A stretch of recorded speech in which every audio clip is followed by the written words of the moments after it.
So good morning, everyone. Today I'm going to start a new chapter for class 8, that is some natural phenomena, right? In class 7, we have already studied about two phenomena, if you remember.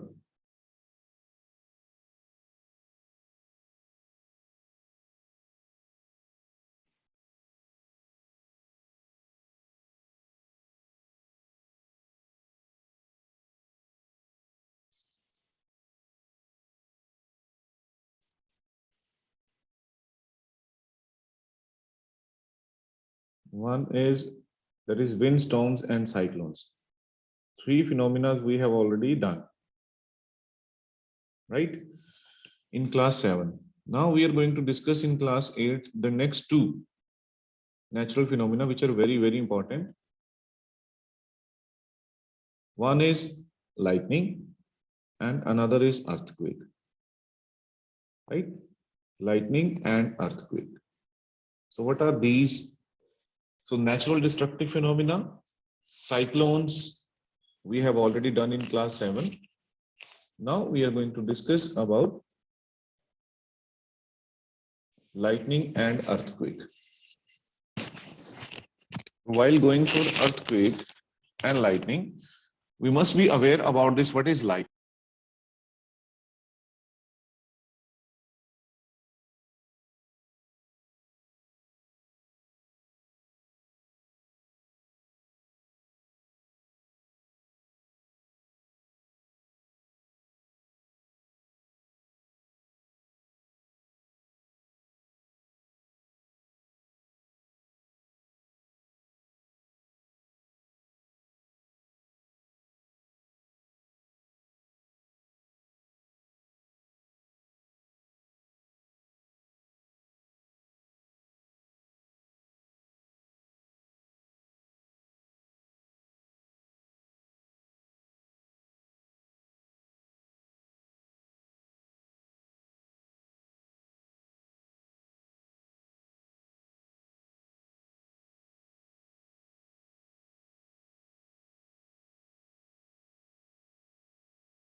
So I was telling you about static charge. You can see here on the screen, right? That is mentioned here, charging by friction, electric current. The charges acquired by rubbing are static charge. I was explaining you about static charges. Static charges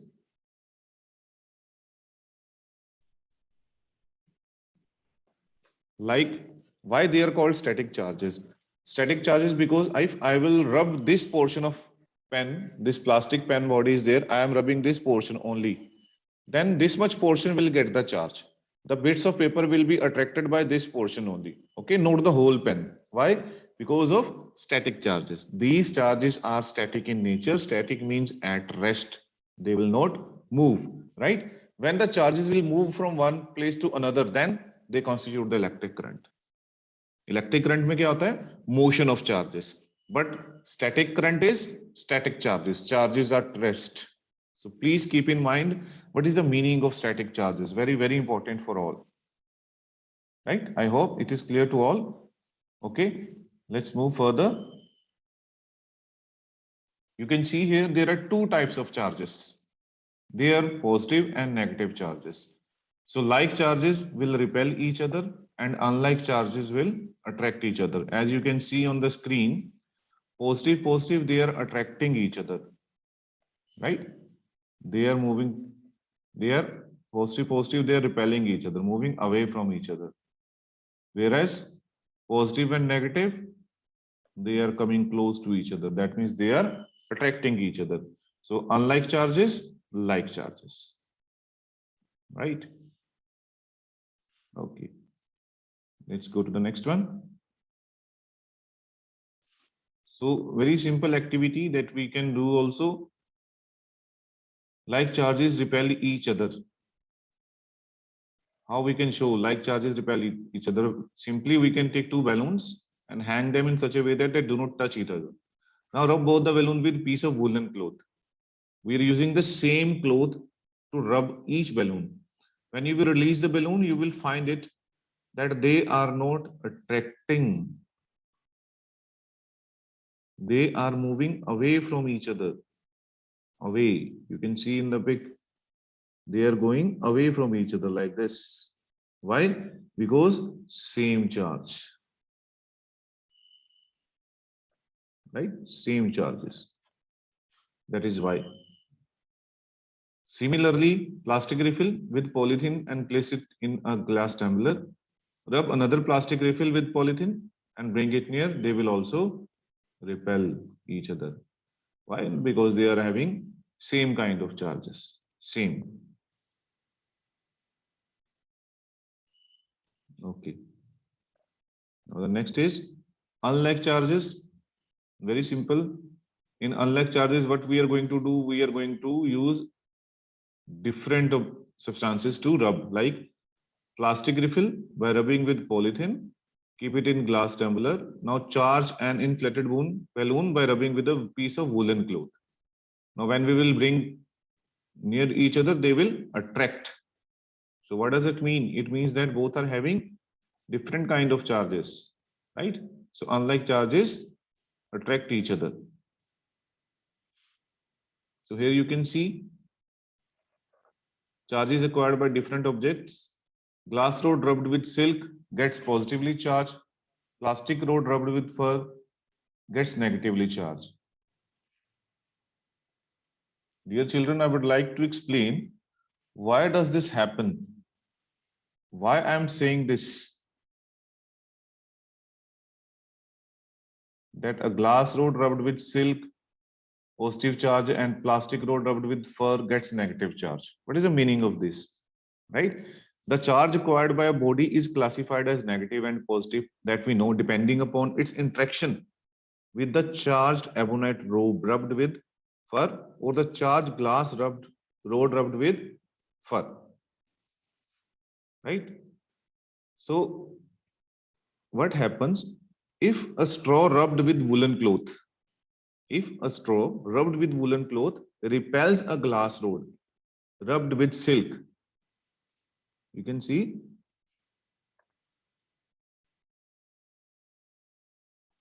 if a straw rubbed with woolen cloth repels a glass rod rubbed with silk, right?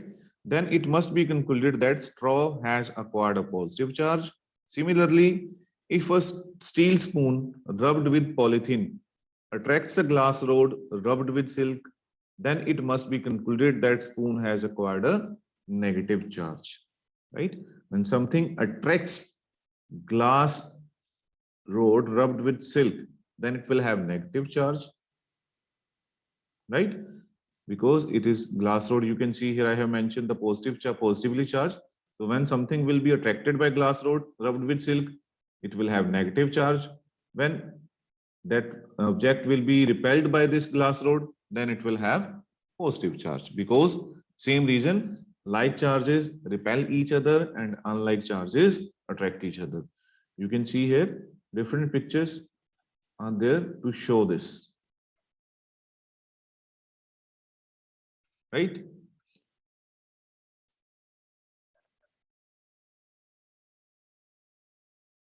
So you can see here on the screen, these are the objects actually frictional order.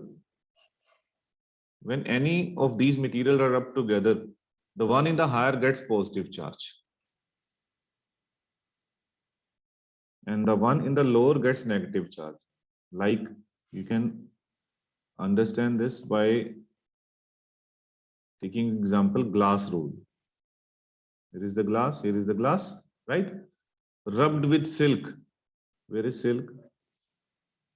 Okay. Now glass rod rubbed with silk gets positive charge, because I have mentioned here any of these material rubbed together, जो higher order में होगा, that will have positive charge and the lower will get negative charge.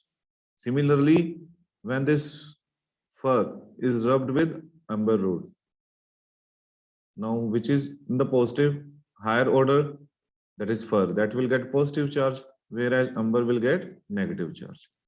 So this is very, very important, dear children, because this is be there, this topic will be there in the higher classes also, where you are getting this amber rod and all, then you will be getting confused that why this is positive and why this is negative. So this table is very, very important. I'm sharing it in the group with you all so that you can note it down, each and everything from here.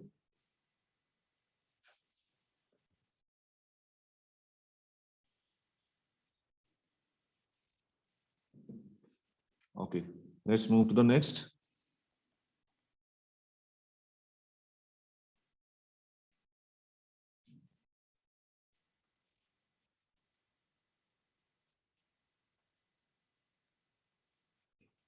Now, types of charges and their interaction. Similarly, two balloons, hang them in such a way that they do not touch each other. When we will rub both the balloons with a wooden cloth and then release and then observe. Okay. Similarly, refill, one is rubbed and one is kept in the glass. Then we are bringing them together close to each other. Charge refill repelled a charged refill. So that means they will have a positive charge or same kind of charges. It's a convention to call the charge acquired by a glass rod when it is rubbed with silk as positive. Other will be negative, as I told you earlier. Very important, transfer of charge. Dear children, before going to that, I would like to tell you the meaning of static charge. Static charge जो है, that we observe sometimes. You might have observed a spark when you are touching the handle of the door sometimes. When you're touching something and you get shock, very small level shock, we get it. Why? That is due to static charge. Okay, because the objects may be rubbed with something and that was charged, and when you touch it, that portion only, and you get a spark, you get a shock, little bit small level shock. Okay, so that happening around us, that practical example you can take, you must be observing this, or you might have observed in the past or during these days also. Sometimes when we go and just try to open the door with the handle and we get a shock. That is a static charge. Okay. Now transfer of charge. So is transfer of charge possible? You can see here in this picture, it has been taken empty jam bottle. You can take any jam bottle. Cardboard is used. This is a cardboard, right? This is a bottle, slightly bigger in size than the mouth of the bottle so that it can cover it fully. Now there's a hole in it so that a metal paper clip can be inserted.